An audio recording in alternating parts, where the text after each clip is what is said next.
Welcome to the Gifted Neurodivergent podcast, a podcast dedicated to the exploration and cultivation of the outside genius found in neurodivergence.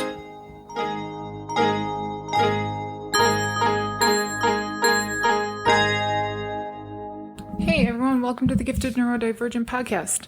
This week I am going to talk some more about shame, particularly how it affects the gifted neurodivergents. We don't seem to understand that we are super affected by shame, that shame is magnified by our higher sensing and our higher intellect and our higher depth of understanding. When my daughter was in, I think, second or third grade, I had to call the teacher and ask her to stop shaming another boy in the class because my daughter was being paralyzed and lived in fear every day of her shaming that boy. I'm not sure that teachers understand that when they target a kid who is acting out, they're actually punishing all of the kids. My daughter, who's highly sensitive, had straight A's, like really she had hundreds in the whole class, could not handle this. She was really struggling that this kid was being targeted and she could feel his shame, and he didn't seem to care nearly as much as she did. She felt intensely worried that he would get called again, and she also felt intensely worried that she would get called out, even though I said to her, well, do you really think you'll be called out? And she goes, no, because I don't do any of that stuff, but it's very stressful, Mom. I don't know. I don't like it. Please, can you talk to her? When I talked to the teacher acted like I was insane, and I was like, could you please stop doing that? It's really affecting my daughter negatively. And she was like, I don't know what you're talking about. I am not using shame. Well, I'm not stupid. I went through school too. I saw them use shame. It shut me down so much. I barely ever opened my mouth. I was really quiet, really scared. I literally grew up with parents who said, shame on you, at least once a day, maybe 10 times a day. My father's favorite word would say, shame on you. And I just remember him even saying this in my 20s, shame on you. You promised to do something, which I had casually said, yeah, I'll try to see if I can do that. My father very much operated in this shame method. The result is I had to let him go, to grow, to leave and move on. I think we don't really understand how much shame damages our relationships. For those of us with really high neurodivergence, really high sensitivity, really high intelligence, it destroys them. I do not talk to my parents because they used shame so much. They used to let me know that I was never measuring up, that I was unlovable, and that I was disgusting, really. Literally had them say, you're disgusting. I cannot talk to them. I can't share with them what I'm doing in my life. I had to let them go and never engage with them because the amount of shame that they had, they shared, and they doubled or tripled and put it down on me. And most of it was based on their fear. I could feel their fear. I could feel their fear that I was too aware. I could feel their fear that I would share things that they were doing because they were not forthcoming people. They definitely had their light and dark side. And I remember as a kid, I don't actually do the archetype things. I know many people that do, but I made my own as a little kid. I made my own to kind of describe the different people because I remember feeling those ladies or gentlemen in church that had all of this emotion, all of this gushing all over you, but it didn't actually match their authentic feelings. I remember just kind of standing back and going, don't touch me. Because there was a feeling of, I can't trust this person because who they're pretending to be and who they actually are not the same thing. That just made me shrink from them.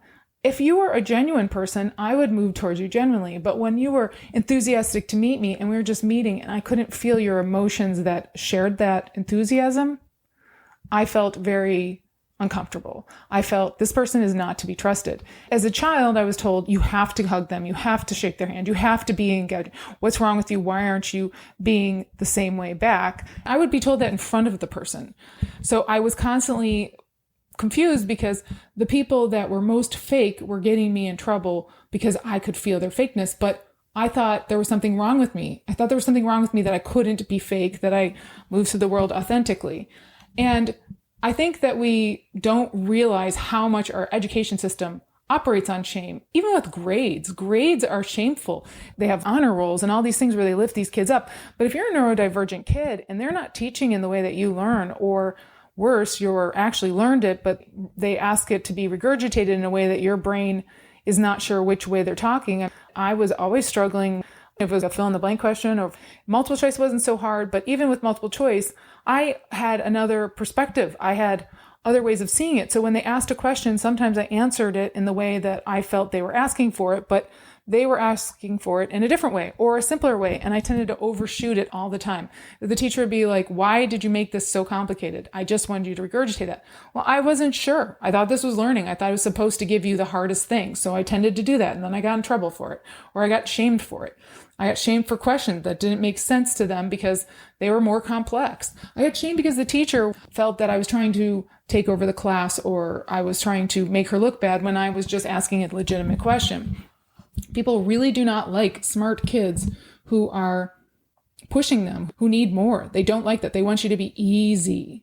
And we're not easy. And so we get shamed. We get shamed in school by being publicly humiliated, which I don't know how other kids are, but I am very pale and I would be beat red. Everybody would be like, when you compare us and put us into competition, it's shaming. I could win at things, but I felt bad for the person if I beat them. And so then I held myself back. And then other times I got destroyed and then I felt really shameful. So I didn't want to do things that I loved because I didn't learn the way they did. I didn't want to recreate what they were creating. I wanted to create my own thing. And I didn't want it to be a competition. I wanted to learn, but they always made it a competition. And that made it so much more energy requiring and more anxiety filled. I hated it and then just made it negative emotion. There's labeling and stigmatization. We use all these labels like, oh, he has ADHD. They used to say dunce. They used to say stupid, lazy. What was all of that? You're so smart, but you're lazy. I know my mom got that. It was like, what's wrong with you? For most of my childhood, I was constantly hiding, trying to figure out what the teacher wanted from me. And I was doing certifications for my technical certifications. And that was actually post-college. I got 20 technical certifications in the matter of 2 years because I realized that all I had to do is study the questions and I could think like them. I actually couldn't read the book. If I read the book, if I read the actual material or I took the class, it harmed me because they would go into other details. But if I just read the questions, eventually my brain would wrap around what they wanted me to say and think, and then I would do fine. I think I may have used this example before, but when I sat for my first CISA, I sat next to a PhD who I worked with, and I passed and he didn't. I remember thinking, that's pretty amazing. Here's this guy who has a PhD in what we're doing. I just have an undergrad. And he didn't pass this stupid test, which made you regurgitate the way they wanted you to. But I never read the book. I didn't take any classes on it. I read the questions until I felt like, oh yeah, I know what they're going to say next. That is the same thing I do for people when I meet them. I basically figure out their brain and how they move through the world, and then I can tell you what they'll do next. I realized that kids who get straight A's in class, that's what they've been doing. They've been figuring out how those people move through the world. Now, your ability to figure out how the teacher works and mimic them or give them what they want by essentially reflecting them, that only works if you're in the same area of their intelligence.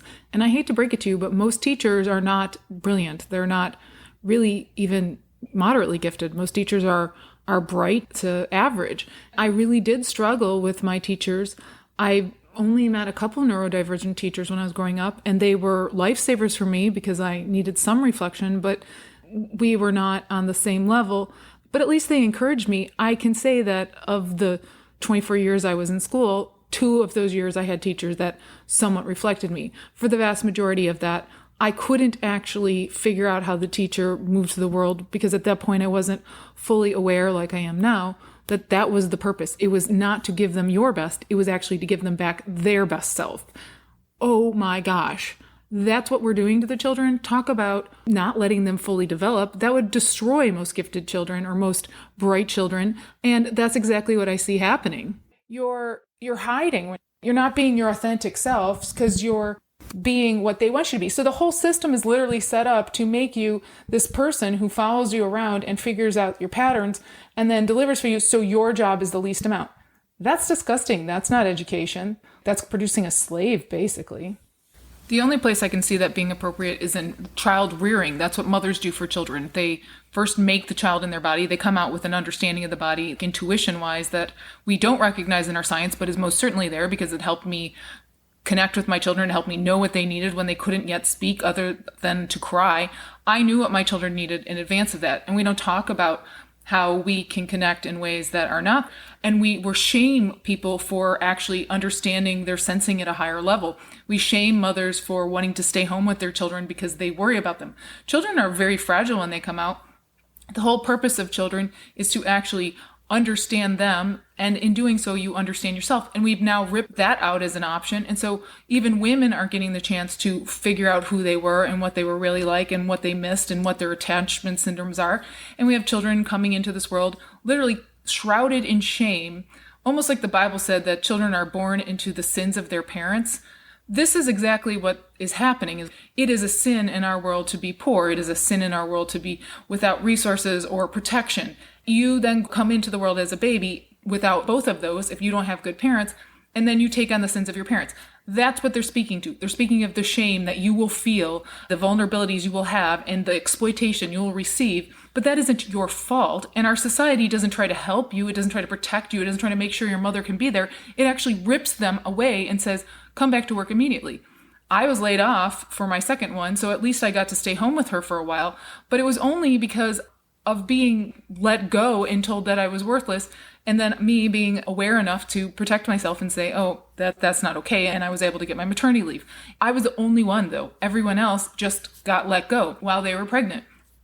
That is the country we live in. That is the shame. The people doing the things that are actually quite unethical, they don't feel shame. They feel that's the cost of business. You, the person who's delivered, who's done what they could, you're the one who ends up feeling shame. That's backwards, but that's what our school system sets up. That's what our workplace sets up, and religion set up. Unrealistic expectations is another thing. We are asking children to do things that are asynchronous in their growth. We're asking children to do things that they're not clear on. We don't allow them extra space or the ways to create it they want or produce it they want or the avenue or manner that's strongest for them. We're constantly making most neurodivergent kids, but really all kids, work in their weaknesses. You just get hammered every day with shame over who you are and how you do it.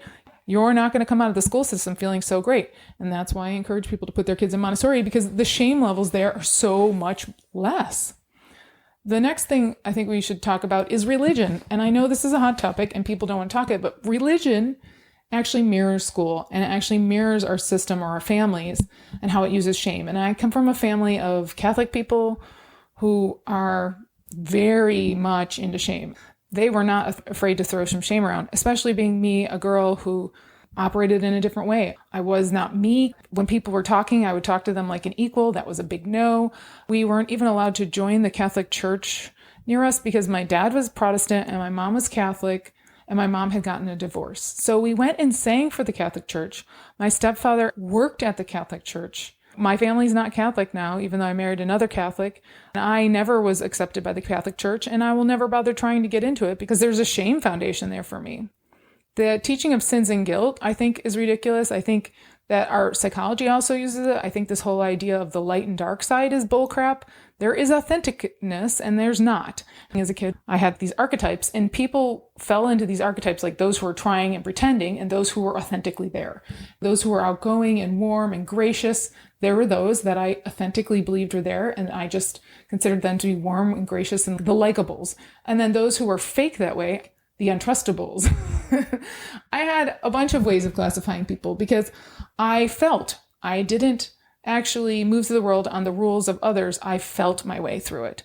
And that's one thing that we have to understand about neurodivergent kids, is that they're feeling their way through it. They're not following the rules that the society puts down. We don't fall into those cultural rules. We make our own way of being. I made my archetypes. I understand Jung. We have similar brains. But the difference between me and Jung is that I am a woman and I was given an out from the system. When I got out, because I had a baby, because I had the space to do so financially, I was able to get rid of my light and dark side and just become one. And that is a beautiful thing. It's also called positive disintegration. And in doing so, with the positive disintegration, I also let go of the people that required me to be a light and a dark. I was liberated. I was free. I was able to get in touch with my own amazing sensing intelligence, and I was able to move through the world not feeling bad about myself. I mean, I don't want to tell you how amazing that is. It's not all the time. There's still times where I get into groups and I do feel shamed. I do notice that I feel their distaste for me, or I feel that they want me to be something I'm not, I don't meet their expectation of me mentally. I am different. I'm not a very gushy person. I'm kind of stoic, and I am very intellectual. I don't move through the world expressing myself unless it's of just one or two people. I cannot express myself if there's that many people because my inputs are so great. I cannot put out. When we deal with church, I really button myself down. I have a lot of shame. I went to church. I was shamed for being too loud, too overexcitable. I was shamed for not enjoying performing as much as I should there. I was shamed for going to be a model. I was shamed for being too pretty, attracting the wrong kind of attention, which was kind of amazing since I was hardly a person who wore anything provocative in my childhood or youth at all. This idea that you go up in front of church and you ask for forgiveness and ask God to come into your heart, I really struggled with that. I couldn't do it. So that public confession, that repentance thing, it's really weird. And I also find it to be really weird that so many of the people who lead these things, they definitely aren't the authentic types. I have rarely met the authentic types in religion. The few that were, I did love them, but they were very few and far between. The social pressure and ostracism of shame, I mean, that is just being neurodivergent. All of it is social pressure. All of it is ostracism. Even at the Profoundly Gifted retreat, I was moving through the world like an outsider. There's too many inputs. There's no me joining the group and feeling like, oh, I love this group. I have it. No, I can't do that stuff because there's too many inputs. So I have to stay back for that stuff. I can't go to the big group things and partake. I don't join their variety show they have. I don't do those things because I can't relax. I can't enjoy them. And there are people like, where are you? I didn't see you. You should have come. But they don't realize that that's shaming me. That's putting pressure on me, and I just can't. Now, I will say that when I said it's too much for me, they're like, oh, okay. That was nice, and I appreciate that, and that's really all I needed to feel better. But in most of my life, that has never occurred. So kudos to them on that. Judgmental and eternal consequences of shame. I mean, dear God, that's really tough. I mean, how do you combat that? I think this is why positive disintegration for the brightest is the real deal. If you do or don't believe in that, the idea that you're going to rot in hell, or you're going to be cast out by your family, or you're never going to be lovable, or you're never going to find somebody to marry, or you're never going to be acceptable is a really crazy thing. One thing I find interesting is that there are other cultures in this world that will incorporate neurodivergence in some form or fashion in a role that lets them be their outlier self.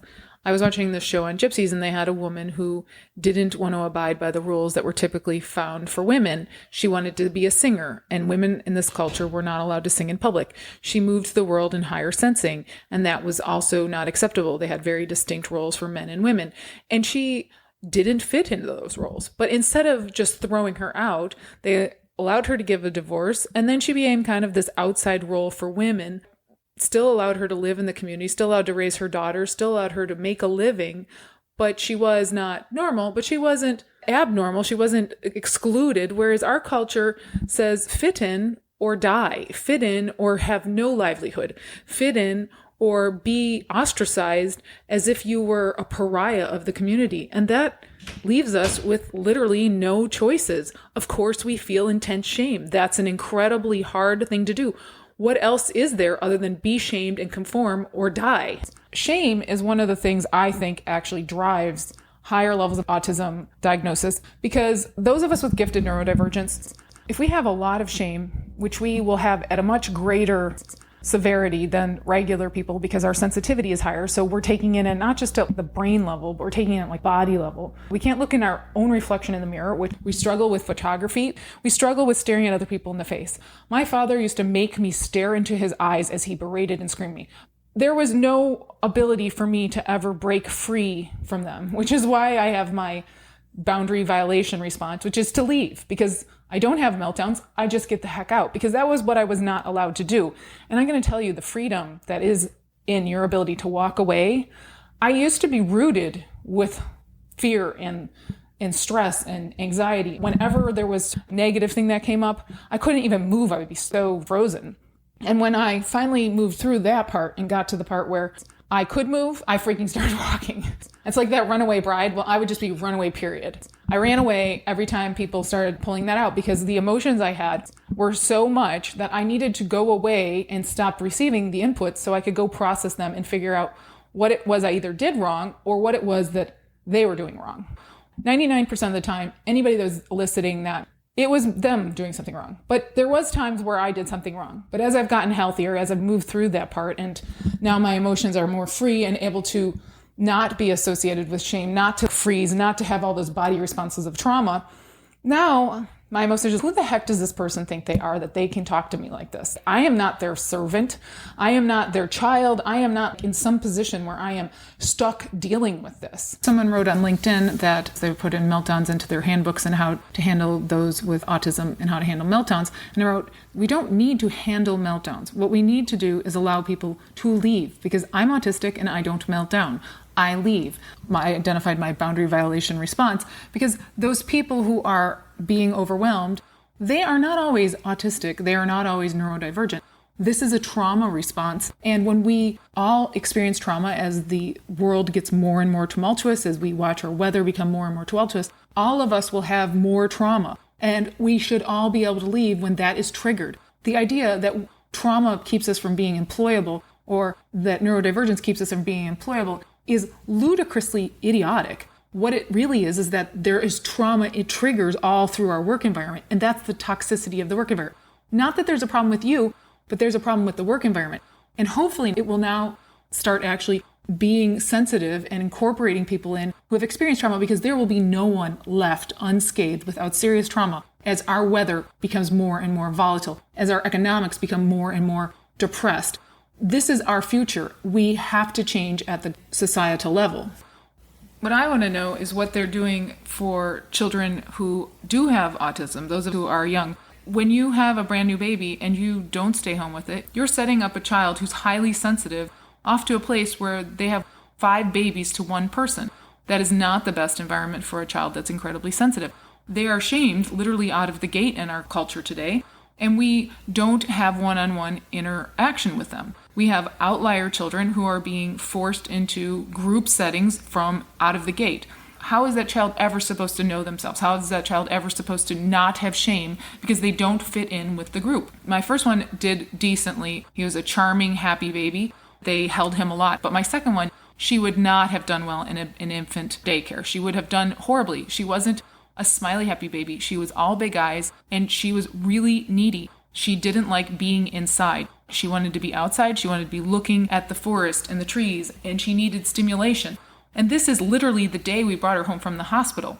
If I had put her into a daycare where they had 5 babies, she would have been neglected, and she would be much worse off today. I wonder if she'd even be as profoundly gifted as she was, or a savant.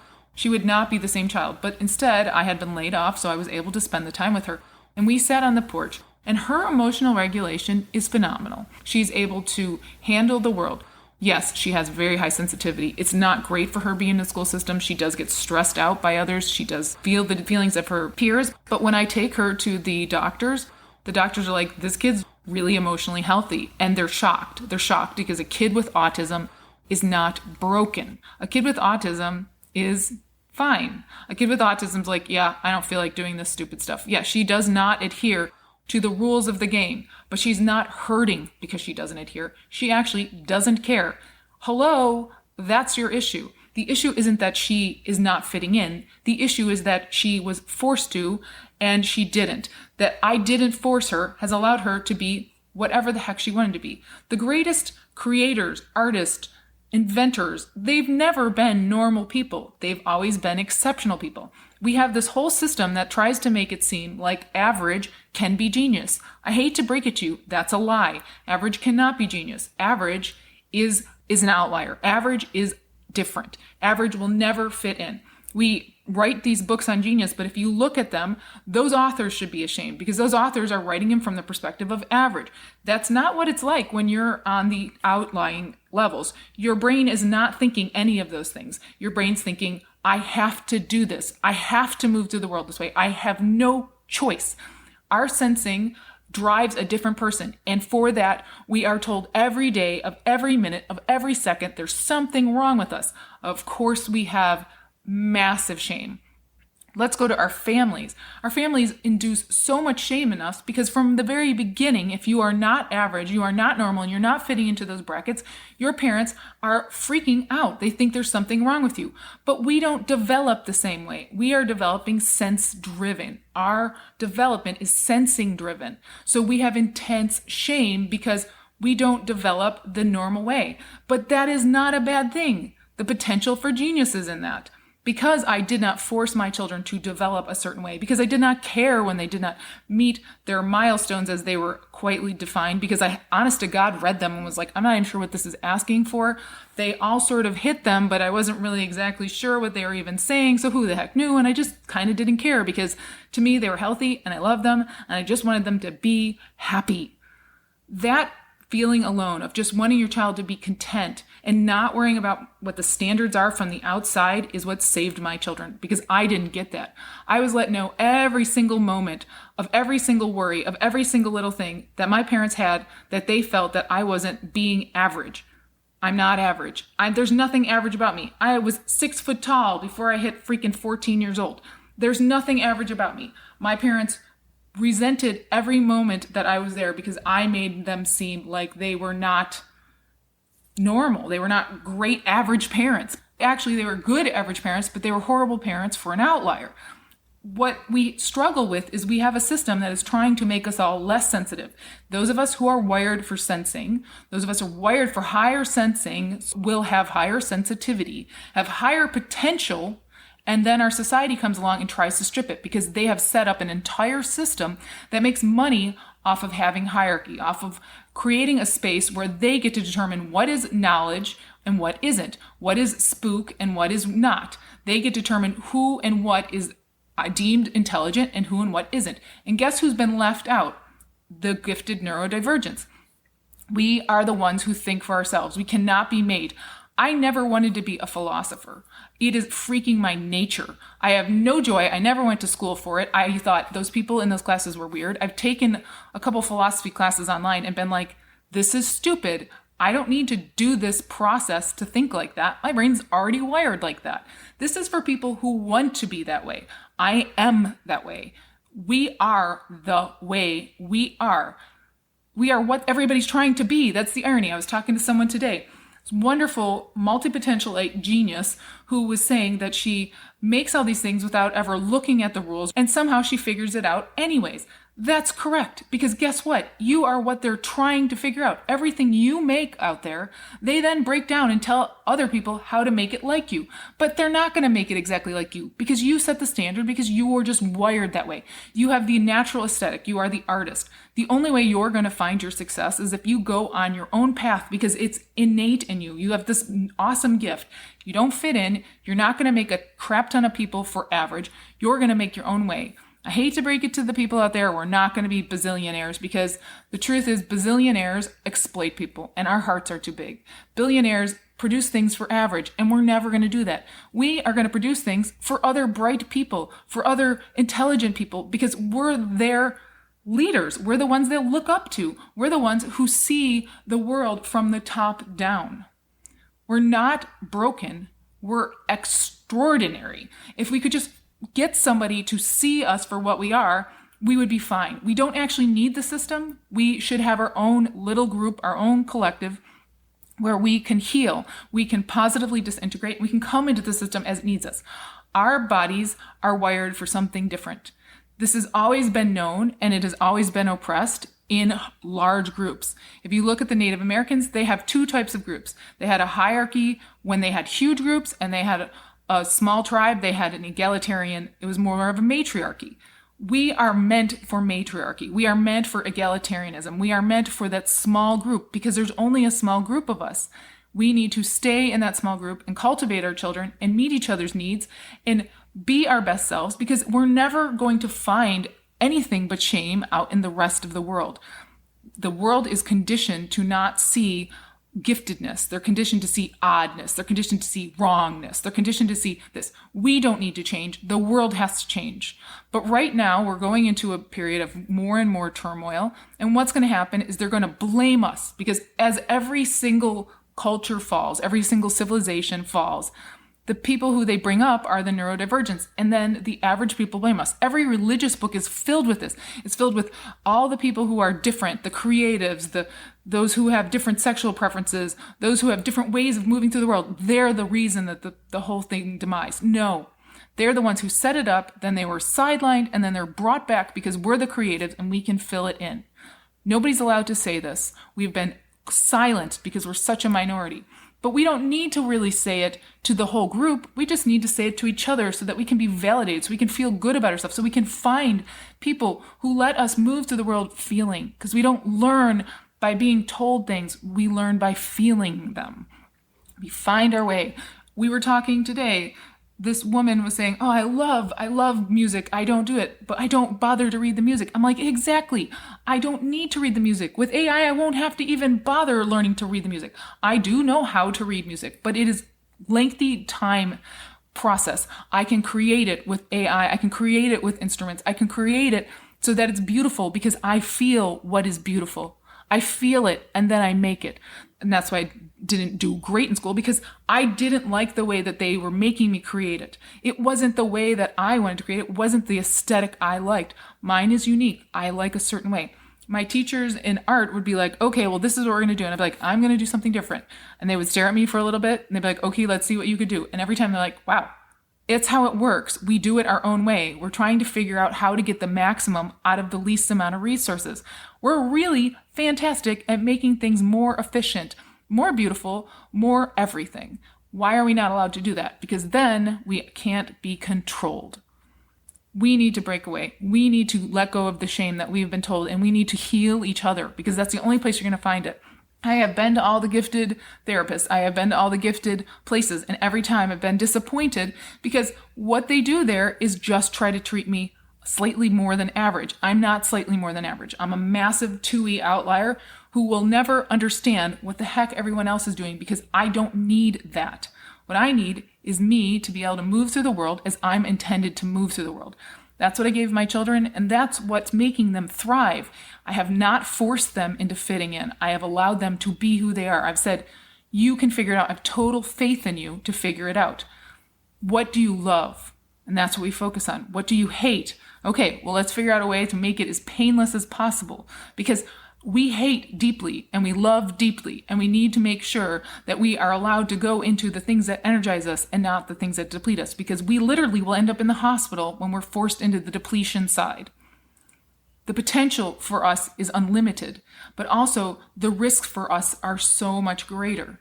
Yes, you have shame. I get calls from parents all the time saying, my son is trapped. He won't move out of the basement. I don't know what to do for him. And I said, well, what does he love? Well, he doesn't love anything. He likes video games. Okay, what does he like in video games? Let him go into video games. Well, he was thinking about joining the military. Okay, then let him join the Coast Guard or something mild. Like, let him put a toehold in it. Don't make him go do the full immersion, but help him find a toehold to see if it's truly what he likes. Because the truth is, we're not allowed to like what we want in the system. We're not allowed to cultivate our sense of self. Your sense of self is supposed to develop in childhood. It is not supposed to develop in adulthood. You're supposed to actually roll out of childhood with it. I didn't have it until my 40s because I literally had to repair everything I did as a child. I had to repair in my adulthood everything I learned as a child because it was wrong. It was not applicable to me. Why we don't have a system for those of us who are profoundly gifted, or those of us who are 2E, or those of us who are neurodivergent, I don't know. We are different. Why don't we just accept it? The idea that we're broken is not true. The system is broken. The society is broken. And we are just reflecting it because we are sensors. Our sensitivity is saying, hey, this is broken. Do you want your child to heal? Do you want to heal? You have to shed the people whose voices are critical in your head.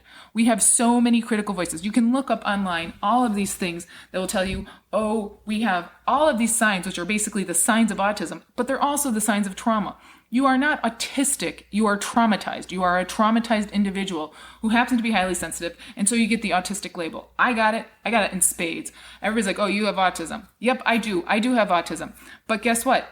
I love my autism. My autism protected me as a child. That high sensitivity kept me from being raped on occasions. It kept me from being mugged on occasions because I would start screaming against my own mental will because my body was like, no, we're not letting this happen. If you talk in gifted groups, they'll say the body knows what you need. That's because the body is the sensing data you have. It's all those patterns you have. And the genius comes when you meld the sensing data, the patterns, with your thinking brain. That comes with you and your emotions, your thinking and your emotions resolving to a single thing. It doesn't happen in mindfulness. It happens by you healing. Mindfulness is nice. I mean, I guess people get it. But guess what? My mind has been mindful forever. I don't really get mindfulness. You are born with mindfulness as a neurodivergent if you're allowed to live the way you're supposed to be. Everybody's brain has mindfulness as a child. That's just our natural state. And then it's peeled away. That's a bunch of crap. We shouldn't have allowed that. And if you can protect your child from having that happen, please, dear God, please, please, please do. Our children should be in groups to a slight degree, but really, they don't need to be in groups to learn. They need to be in groups to have reflection. But if they're with groups of people who are nothing like them, then they're not going to get the proper reflection. They're going to get damaging reflection. If they have parents who are nothing like them, they're going to end up damaged. This is what happens to kids who have adoption. If they get adopted by a parent who's nothing like them, there will be damage because the parent can't resolve the differences because the parent only knows the way they move through the world. And children teach you who you are. Genetic children do. Children who are adopted also teach you who they are, but they usually teach you also who you are not in a whole nother level. My children have taught me amazing things about who I am and who I am not. But I find it to be clear with other people's children of who I am not. It's interesting for me to hang out with other people's children. I enjoy it. I learn a lot from them. They're open, they're fascinating, and the way they move through the world is profoundly different than me. And it really did help me understand my own children. But we forget that we're the parents. We're the people who are supposed to actually learn from the children, not us force the children to learn from us. Children are the teachers. When did we lose our minds, our ability to navigate the world? We need to get back to that childlike state because that is how we navigate uncharted waters, which is what we're rolling into right now. We're running into massive uncharted waters. Please, if you have a child with intense shame, if they're struggling to look people in the eyes, if they're struggling to look at themselves, their own reflection, if they're struggling to be healthy in the world, you have to pull them out of the environment that's causing it. If it's your husband, you have to leave him. If it's their schools, you have to change it. If it's you, you have to change. I wish somebody loved me enough when I was a kid so that I could have had a healthy relationship with my parents, but instead I had to let them go. We don't have a relationship. We will never have a relationship. I love my parents. I know that they probably did the best they can, but with my father, my connection is avoidant. And with my mother, it is ambiguous or disorganized attachment. I cannot have them in my life because every moment we're around, it just brings up every freaking negative event I had as a child. Sometimes there's a few good ones, but the saying of 5 to 1, it has to be 5 positive to every 1 negative. With neurodivergent kids, I'm going to tell you, it's probably 10 or 20. It's 10 or 20. And if you're not out to be the best parent you can for them, that kid will not only not realize the potential, they will drag the whole family down with their depression because theirs is greater. Theirs is deeper.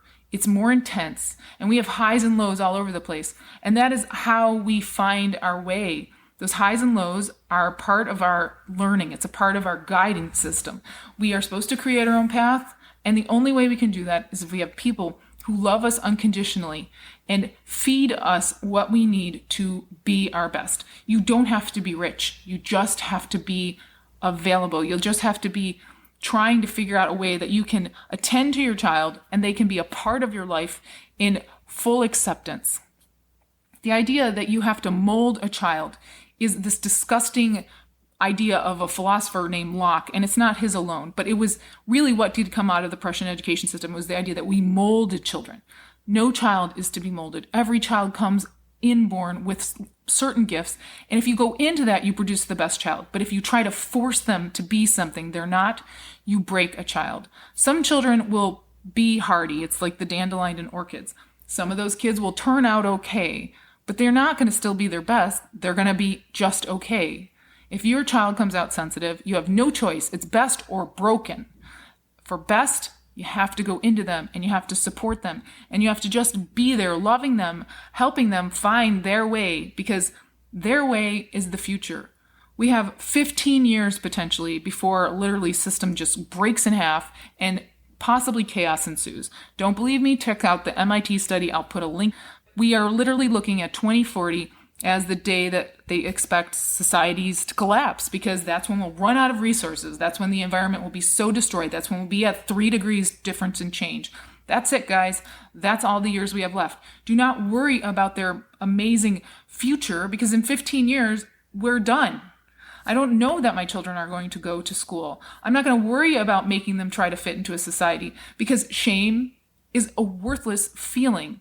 They are not going to fit in, and all you're teaching them is that they're not worthy, that they're not special, that they're never going to make it.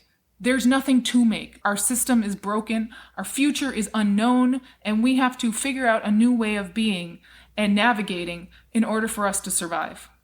I would like to build this group, build a collective of those who are like us, so that we can help nurture each other and our children, because we have a lot of healing to do, because we are going to be the leaders of the future. Our high sensing will be the ones that they call up, and it's starting already. I know I'm getting calls.